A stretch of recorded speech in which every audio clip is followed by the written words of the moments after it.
গ্রামটার নাম ছিল দর্পণপুর। নামটা এসেছে গ্রামের একমাত্র পুরনো পুকুর থেকে। দিনের বেলায় সেই পুকুরে সূর্যের আলো পড়লে আলোটা অদ্ভুতভাবে ঝিলমিল করত, যেন আলো নিজেই নিজের প্রতিচ্ছবি দেখছে। কিন্তু গ্রামের মানুষ জানত, রাত হলে ওই প্রতিচ্ছবি আর আলো থাকে না, থাকে অন্য কিছু। রাশেদ শহর থেকে পড়াশোনা শেষ করে গ্রামে ফিরেছিল। বিজ্ঞান মনস্ক মানুষ, ভূতটুতে বিশ্বাস করে না। এক সন্ধ্যায় সে দেখল পুকুরের পানিতে চাঁদের আলো পড়ে আছে, কিন্তু প্রতিচ্ছবিটা ঠিক চাঁদের মতো নয়। চাঁদের জায়গায় পানিতে দেখা যাচ্ছে একজন মানুষের মুখ। রাশেদ চোখ কচলে আবার তাকালো।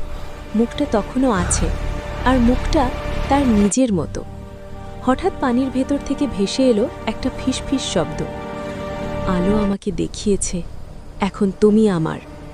পরদিন গ্রামের মুরব্বীরা বলল এক ভয়ানক কাহিনী। অনেক বছর আগে এক লোক ছিল, নাম ছিল আলোক।